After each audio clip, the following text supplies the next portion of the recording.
Hi everyone, Diane here. Today I'm going to do something I've never done before, but I'm really excited about this. I think it's going to be fun. I was clearing up the studio yesterday, and inside a huge big book I found these pressed leaves, and I must have put them in there years ago.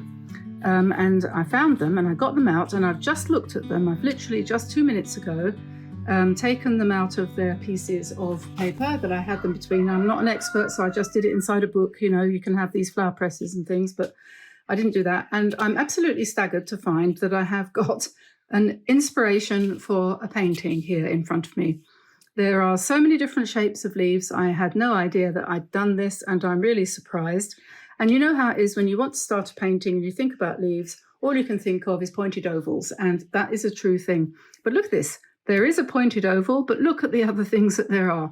So I thought this would make a wonderful start for inspiration for a painting.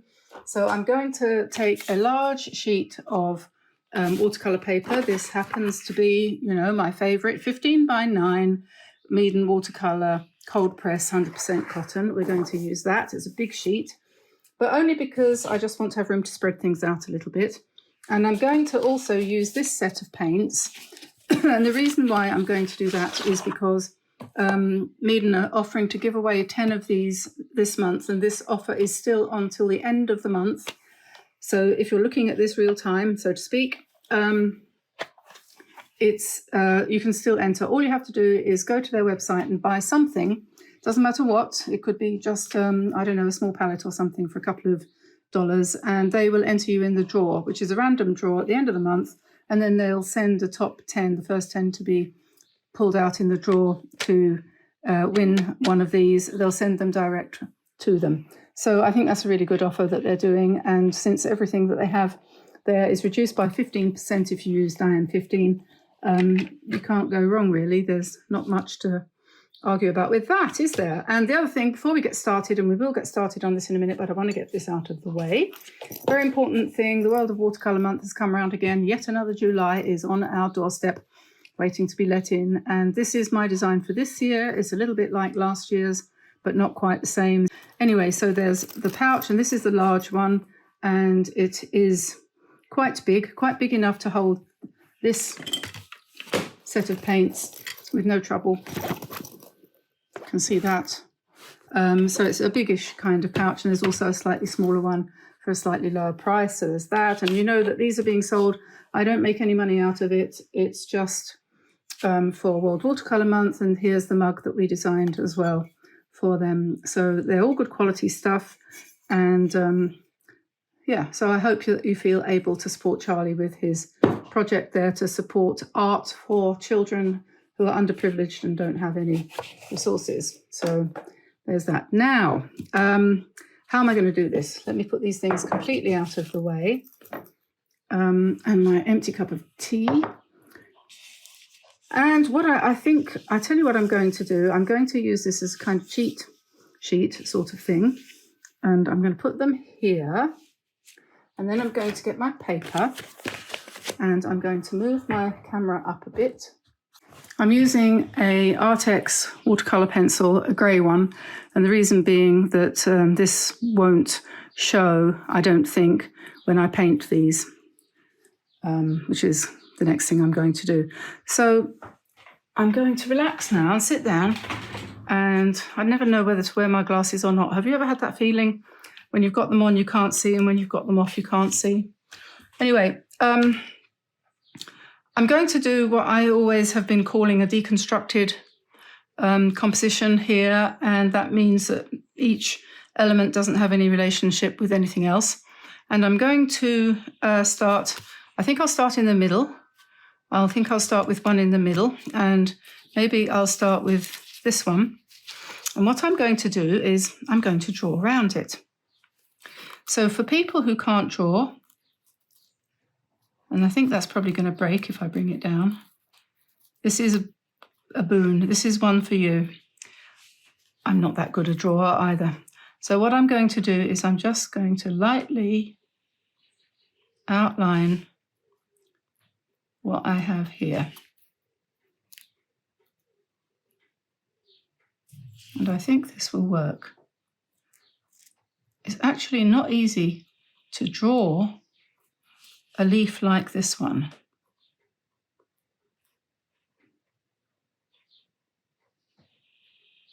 You can correct it in places if you've been clumsy like me and it's gone kind of crinkly.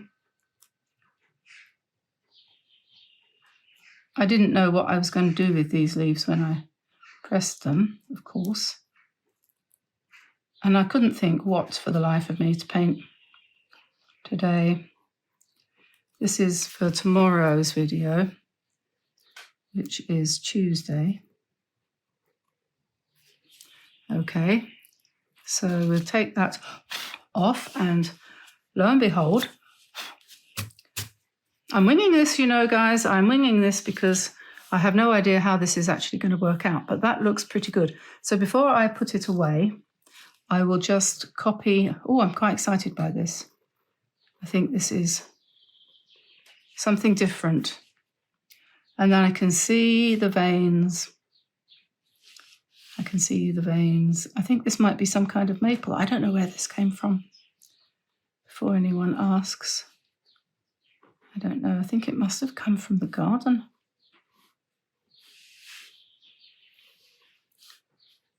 Oh, this is very interesting. I'm not going to make you watch me draw every single one, but I will give you the indication, and then we'll do, if you want to, if you want one, I will provide a downloadable sketch of that. So that's the first one. And what's the next most interesting one? I think this one. So I'll go with my design. I'll go for probably the most interesting ones first.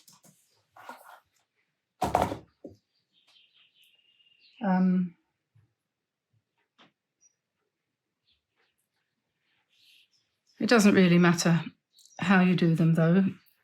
You can just do whatever you feel like doing. And I'm just having fun with these spiky things that I would never have thought of painting.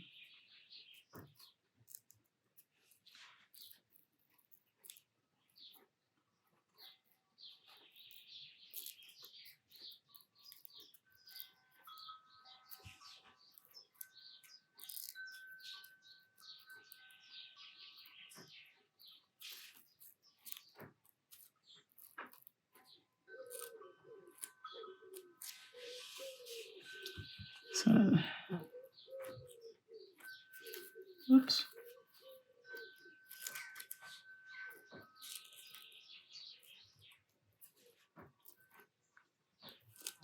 Concentration rules.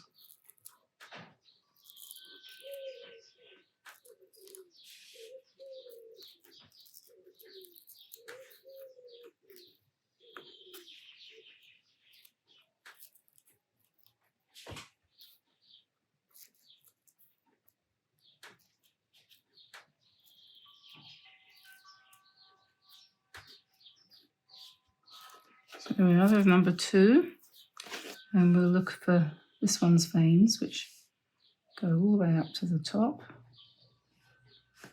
and all the way down to the bottom.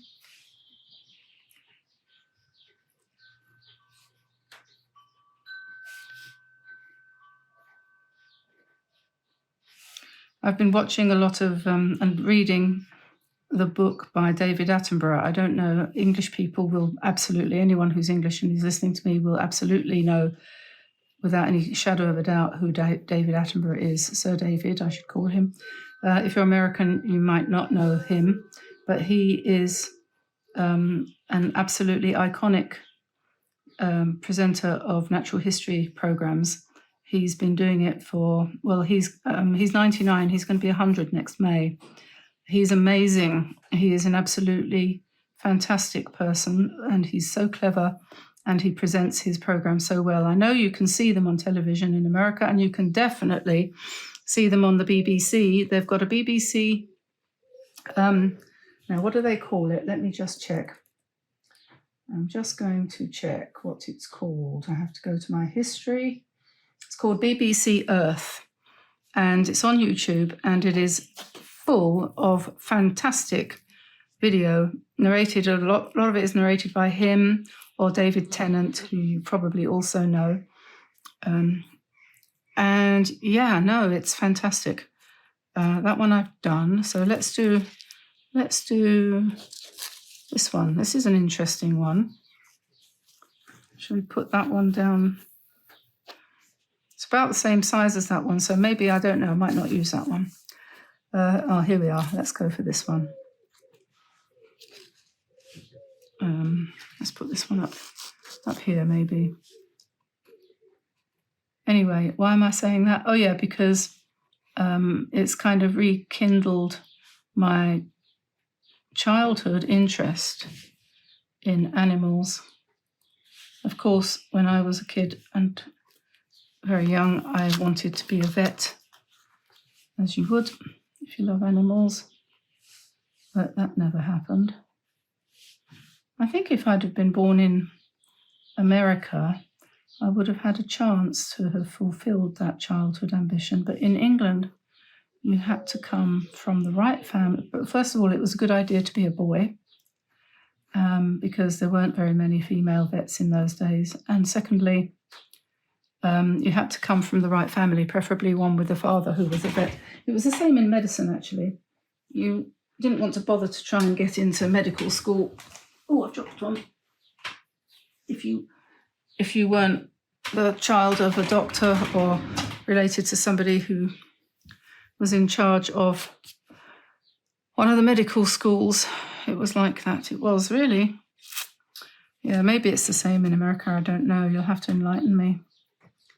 I would be interested to know. It wasn't that I wasn't clever enough. I just didn't have any blue blood. Never mind. It's all different now, so it doesn't matter.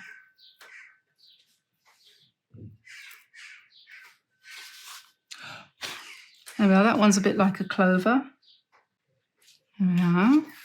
This is fun. And if we decide to speed this up so that you're not bored to tears by me doing this, you will see these suddenly appear before you. There we are. I think that'll do. I think that's enough for now to be going on with. So next thing to do is to carefully put those aside. And let's put a piece of paper on top of it.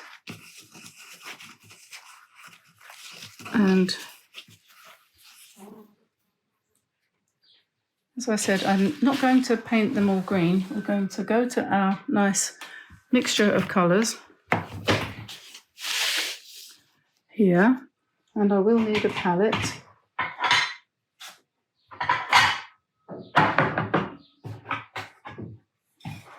This is a reasonable one. It's got 3 divisions in it, so it should be adequate for what we want.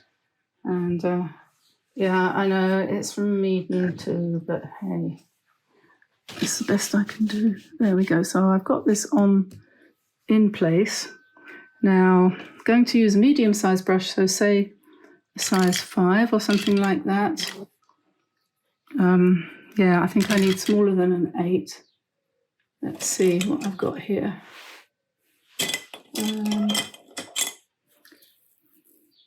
So 5, this is a draw well. Sorry, there's a fly on my camera. This is a draw well that should be small enough for all the small parts, and I think I will go for a slightly bigger one. Princeton is what I'm looking for. Number 8, there we are. That looks like it's starting to wear out. In fact, I would say that was. I think it is. Yeah, maybe. I've been using that for about 3 years now. It'll be 3 years this Christmas, I think. It might already be 3 years. But, yeah, doesn't matter. And then the paints. Let's see how I can arrange this best.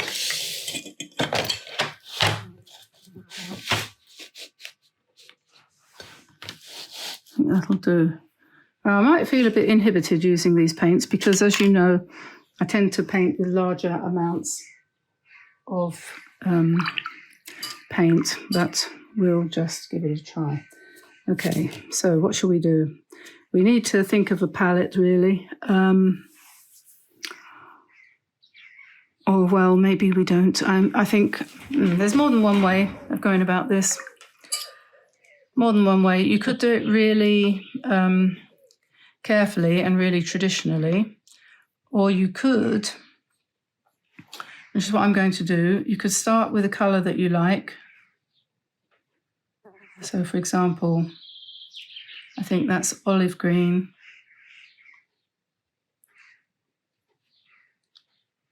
And you will want to put your brush down in the point and draw it towards you so you don't really lose the point. And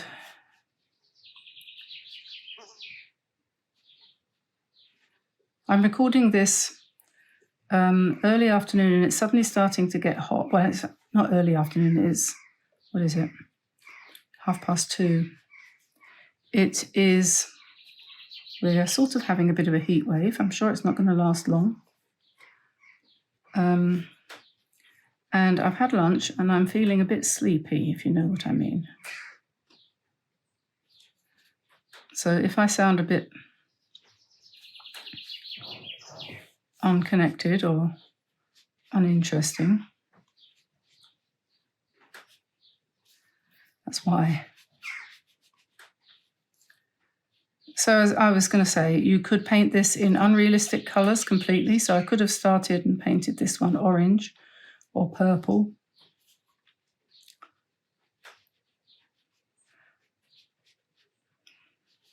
But, you know, you have to do whatever it is you feel like doing on the day, don't you? So I'm going to add a bit more colour, but not going up to the edges.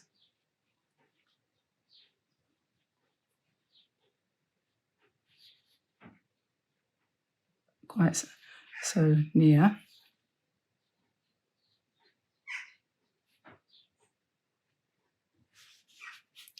And we'll probably want to make it a little bit darker on one side than on the other.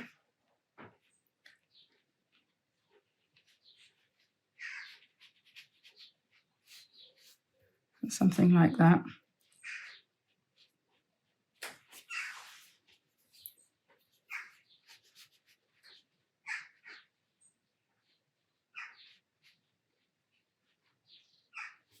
And when you've done them all, you could, if you wanted to, obviously, you could go over them with a pen, go around the outside edges with a pen, so it looked like pen and ink.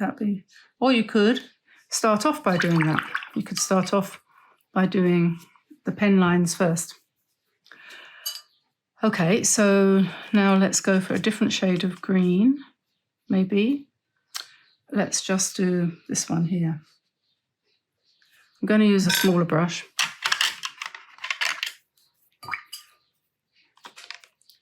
This is sap green.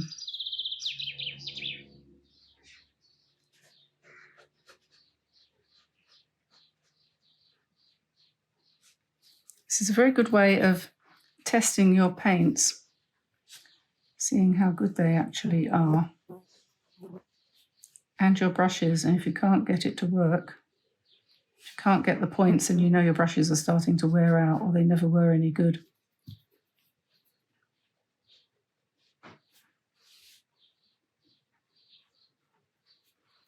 Okay, now maybe we should have a brown one.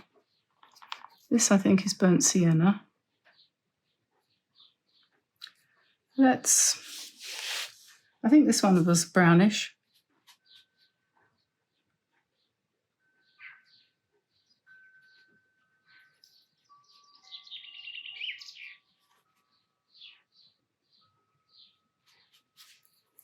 Could have, isn't there a darker brown?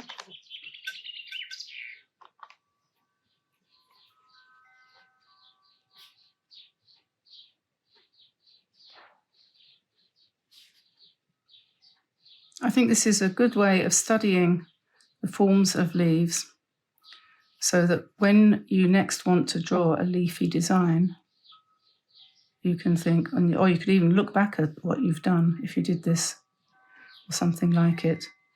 You might even feel like you wanted to go out and collect and press some leaves, you know. I'm going to start with an orangey colour on this one. I think I'm going to do this one, nice kind of beige. I came across a couple of books while I was looking for something to tell me what to do with these pressed leaves. And yeah, I think it's become quite a little hobby for some people.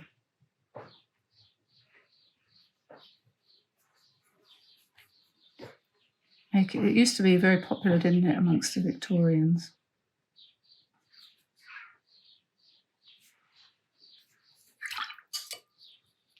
This one looks too dark to me. I'm going to take a piece of tissue and just blot it out a bit to give it some texture. And that's actually what it looks like in real life, funnily enough. It's got dots all over it, so we'll leave it like that. And let's go for a yellow with a bit of burnt sienna.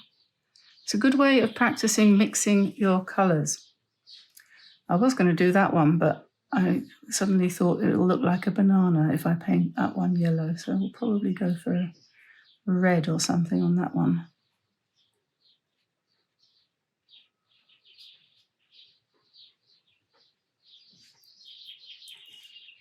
So there we are, that's a nice orangey one. And then, yeah, why not have a little pink in that orange? That's very vibrant. Yum, yum, this one perhaps.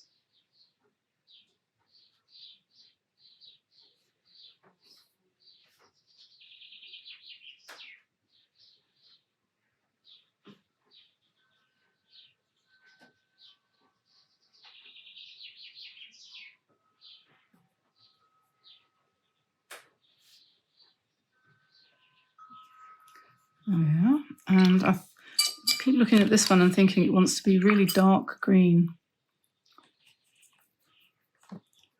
So we'll do that with a bit of black and a bit of olive green. There we are, so we'll just take the stem up the middle and then we'll do these little thingy which sits here. This is a fern. I'll put the centres of the little side bits. Ferns have their own language of, they don't have leaves and things, they have other things which escape me at the moment. I'm just going to put them on like that.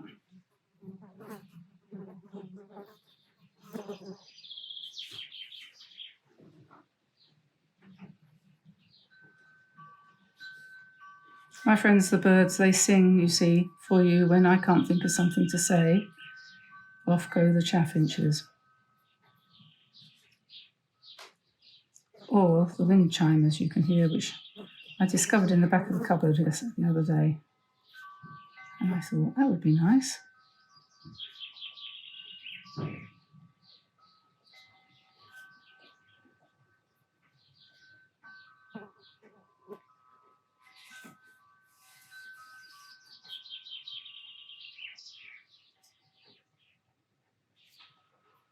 Well, that'll do for that one then. This one's all very finicky, isn't it? I think we're going to have to mix up some orange for that one too. I'm using some of the colours here that I haven't even used so far. I'm going to mix that with burnt sienna to make a really vibrant rusty colour. I'm going to have to use the smaller brush for most of it. I think maybe I'll just go down the middle a little way and pick up some more to do.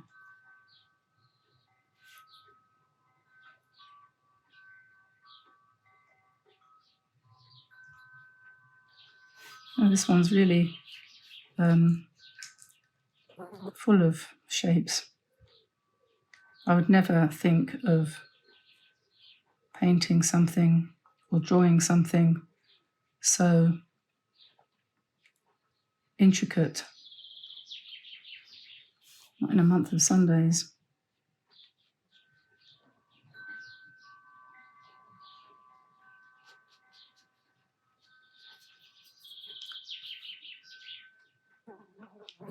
But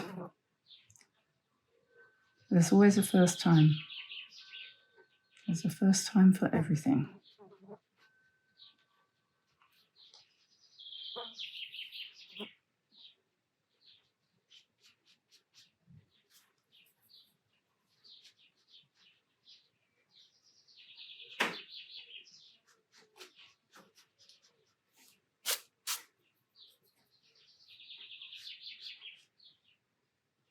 What we could do with this, when I've done the colours underneath, we could paint in the veins on the leaves using gouache.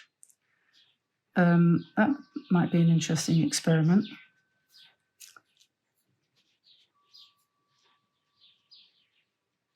Which we wouldn't necessarily expect to work perfectly the first time round, but I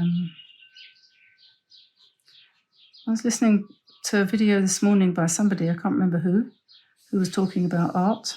I don't remember. It might have been Shader Campbell.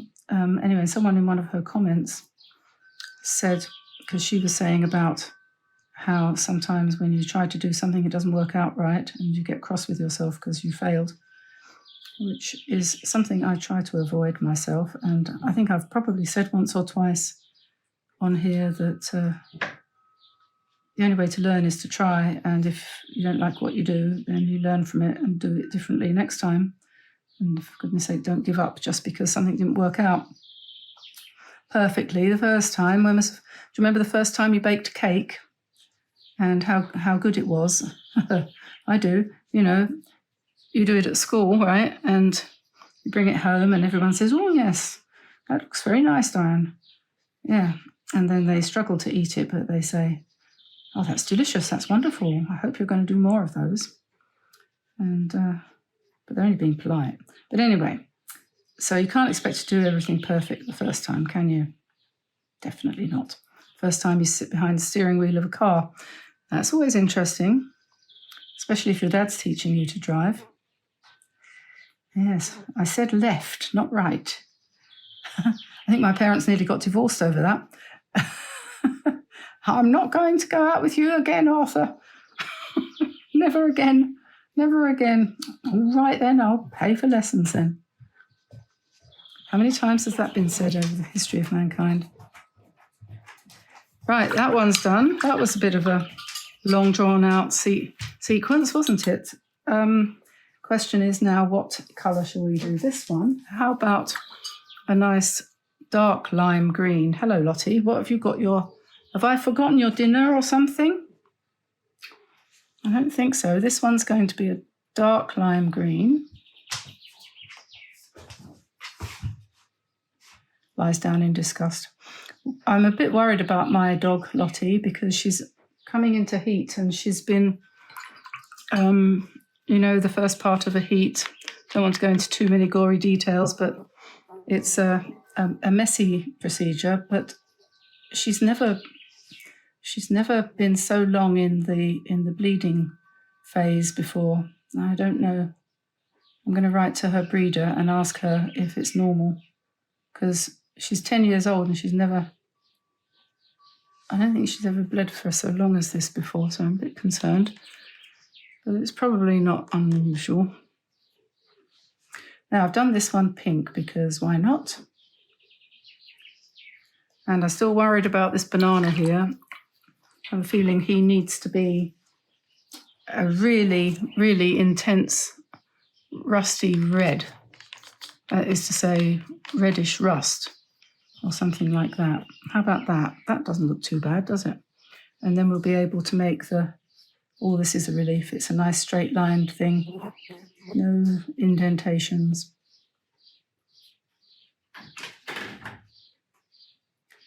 can do that in no time at all. There we are. I'm going to give him his little stalk.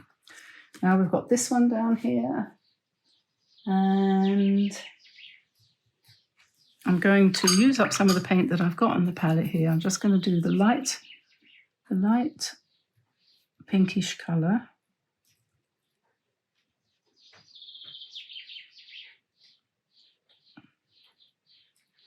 And then I'm going to put some green on and let that run and see what that does. It's the opposite to the reddish colour, so it should blend. So we leave that like that. And this one looks like seaweed up here, doesn't it? So we don't want it to be, we've got green here and green there. This one then has got to be, how about purple? We haven't got any purple. Let's do this one with a purplish tinge.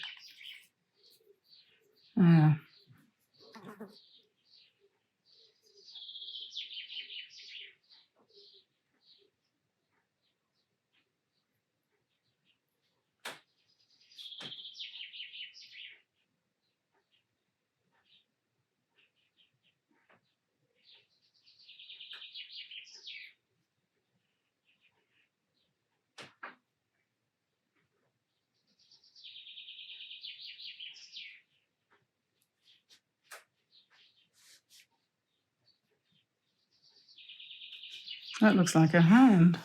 I'm only following the lines. They do look like little hands, don't they?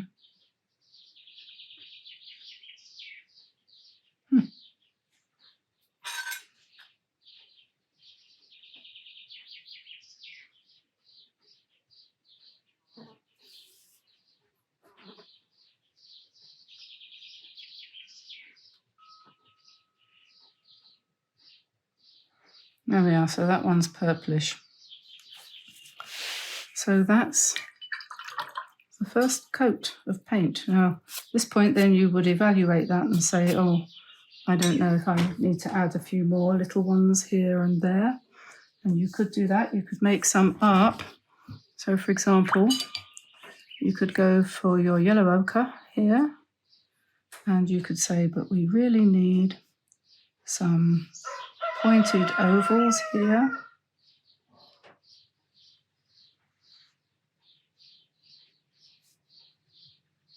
So we can add in some of the ones that we are really confident about and that we can just paint from memory.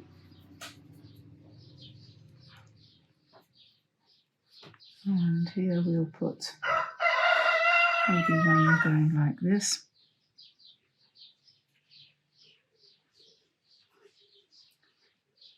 Oh, little visitor.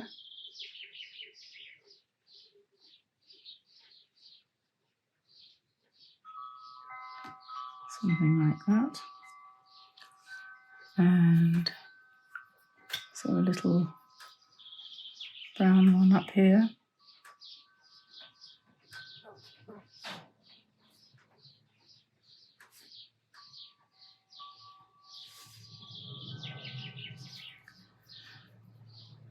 And how about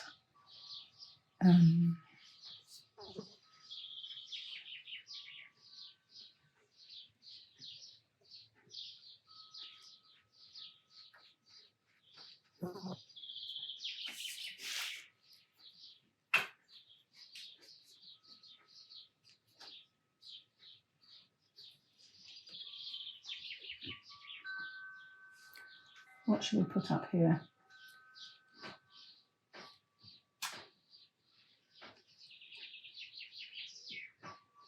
I think I'll put another one of those.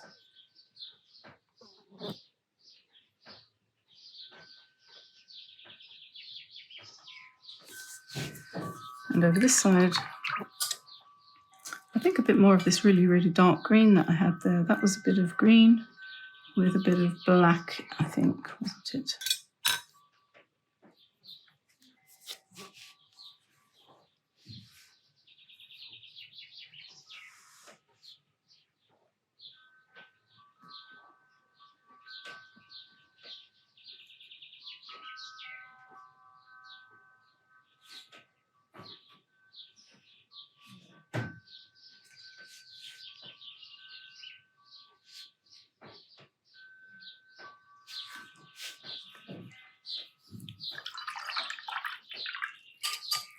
Okay, so that's that. And what I'm going to do with this one, for my own guidance, I'm going to put in those veins which I carefully drew and which now have disappeared.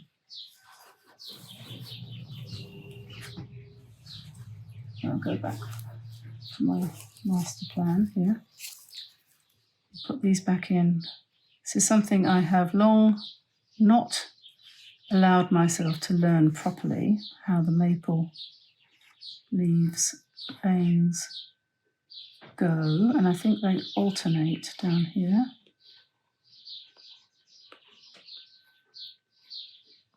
I won't put them all in because it would start to look like the London Underground then. Yes, that was funny, wasn't it, Zen? Okay, so we'll do that. And I'm going to now swap to my gouache, I think, and we'll do some embellishments with the gouache. Okay, so it's dry now, completely dry, and it's time to take a plunge and do a little bit of embellishment on here. And I'm not quite sure where to go and what to do and how to do it, but let's see. Some of these lines are still visible, so I should probably try and rub some of them off before we go any further, but it doesn't really matter. I think this is quite a meditative sort of process, doing this kind of a painting. You don't know where you're going and you don't really care if you don't get there. So it's all fine. It's a nice way to spend an afternoon if you can stay awake. Talking about meditation, it makes me feel like I want to take a nap while I'm doing this. So it obviously is working. Trying to decide what to actually do, whether to use a brush with some gouache. I've got some gouache here and some nice fresh Winsor & Newton white, which probably would do a better job than a white pen, but you never know. You have to have a steady hand. White pens being what they are. I've also got my favourite Kuretake Fidelisuke hard and soft black fine liner, which we could use. I've got a white gel pen. As you know, it's a bit hit and miss with that one, but we probably will use it a bit. And there's also the other thing that I quite like at the moment using is this One for All from Molotov. So that's an option as well. And obviously all these other colours in the gouache field. And I feel I ought to start with the first one, but I'm not sure whether to go with white or black. Let me try this white gouache on another piece of paper. Let me see. I'll try it on here. This is something I was doing yesterday. I wonder if I can do... Yeah, I might not be able to do very fine lines with that. Yes, well, I'll tell you what, let's begin. Let's do a fairly even line up here. And we can just sort of draw out some... It's just a case of what comes naturally to you, I think.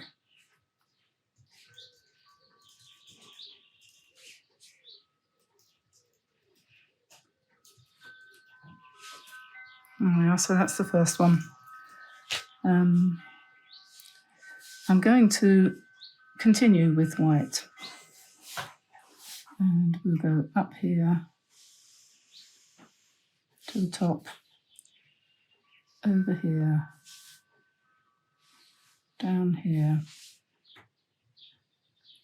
There's a very good possibility that a lot of the gouache, it will dry probably differently from what it looks like when it goes on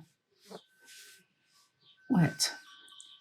Usually gouache dries darker, unlike ordinary watercolour, because it's got this white chalky additive in it.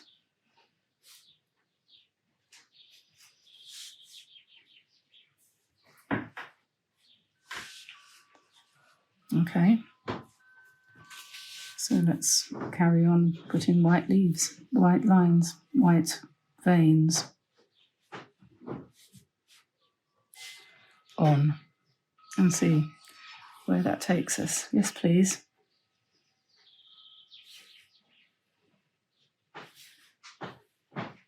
I suppose you'll want to make a cup of tea when Ashley arrives, Tamsin.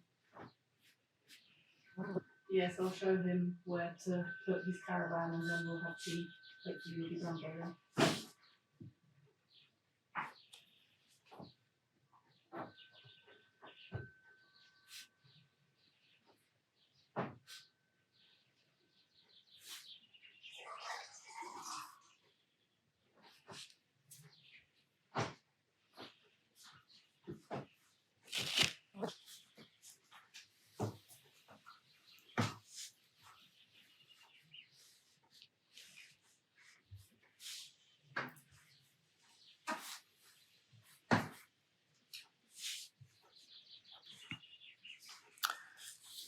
Let us put some dots on this one. It's sort of asking for dots, isn't it?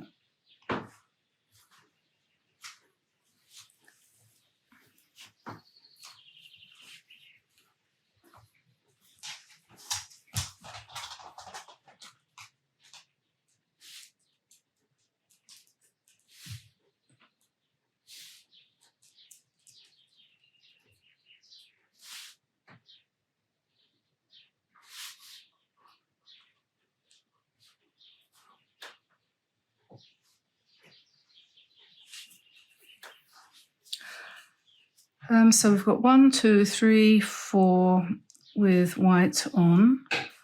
This one is dark, so good idea to put white on. This one needs a little bit of correction here, so we can correct where it went wrong at the top there. So that's one of the benefits of the white.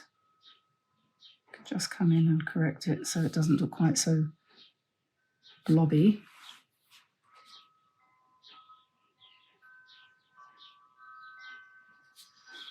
And I think I'm going to switch to black and do some in black using this one.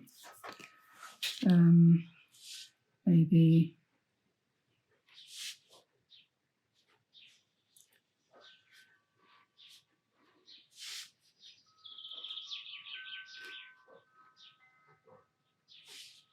something like that. And then you could also kind of go around the outside.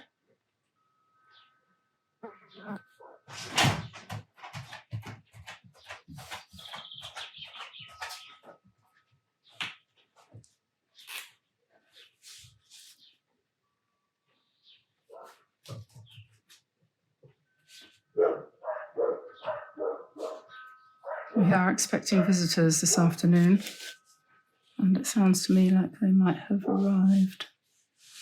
Okay, I'm going to outline this one.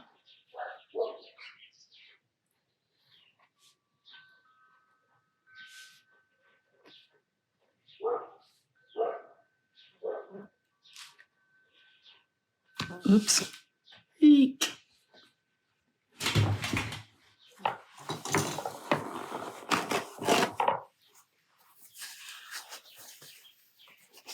Oh my goodness. I don't think that was a very good idea. Oh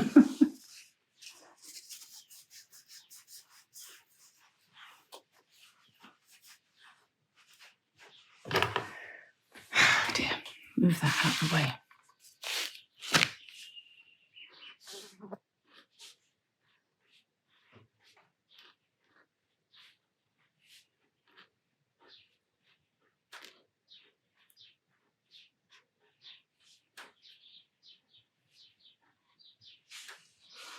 This one had very strange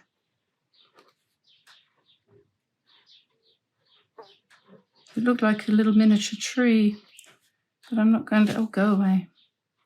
I'm not going to try to mimic that because it's too complicated. So we'll do something, whoops, go do something like this.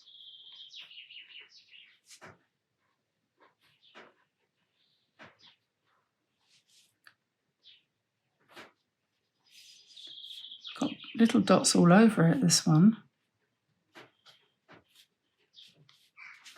think I might do some white dots too.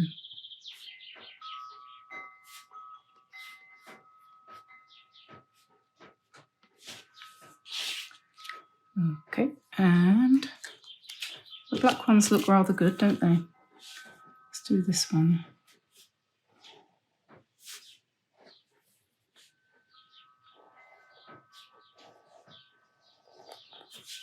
It's a nice simple one, didn't take long. And this one could have outlines.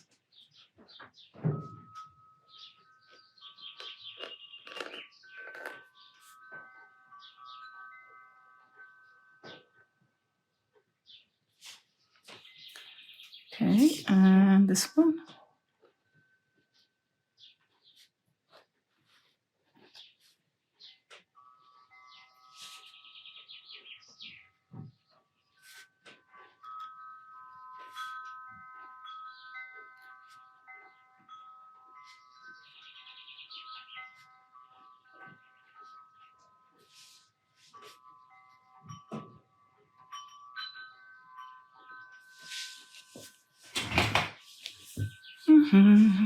Now, this one here had a vein going right the way up the top, and then each of these areas had a vein.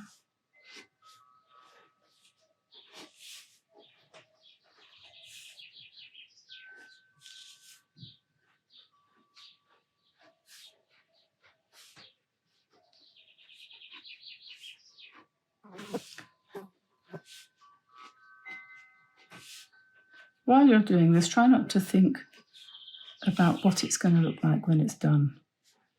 Just enjoy the process.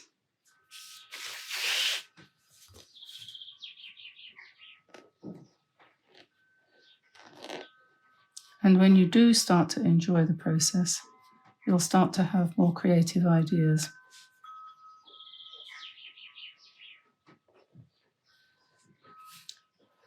That's the idea anyway. I'm going to do some white dots on that.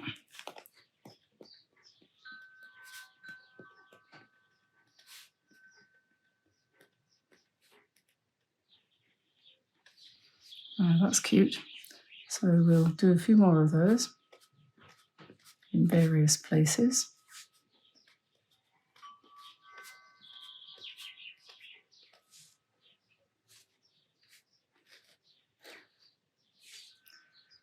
And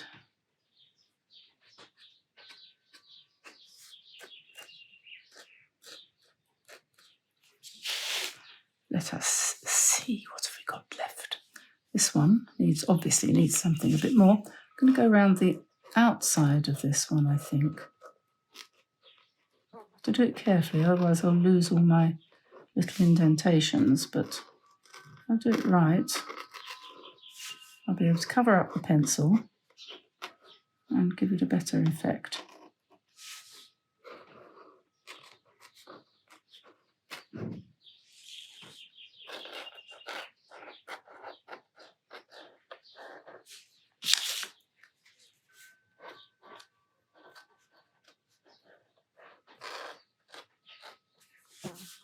Yeah.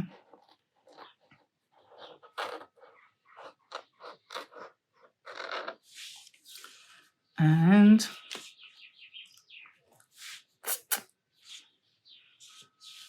this one.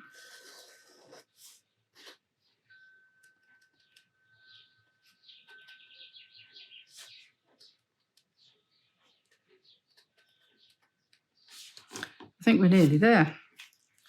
We need to do these ones down here, I think.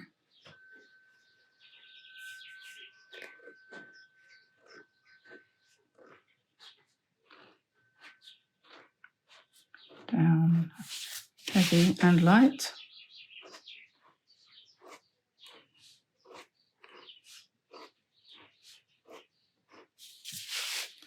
This one.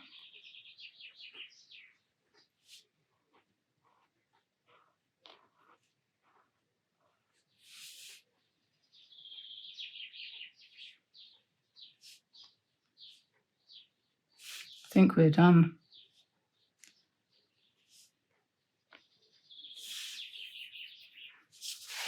Maybe this one needs a little bit of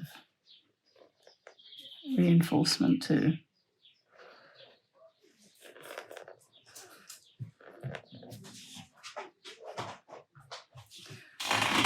So there we are. I think that's done. I think that was a very interesting experiment. I enjoyed that. It took up quite a bit of time, but sometimes we need to have our time constructively filled, don't we? So give it a try. And I'm going to see if I can get hold of one of these books about dried flowers. I think dried flowers and leaves. I think that might be interesting to pursue. So I will let you go now. Don't forget the World of Watercolor Month and the Doodle Wash project for bringing art to young children who are under-resourced, deprived of art, and this is what you can buy. Also, there are lots of other artists as well who've designed mugs and pouches that you might want to buy.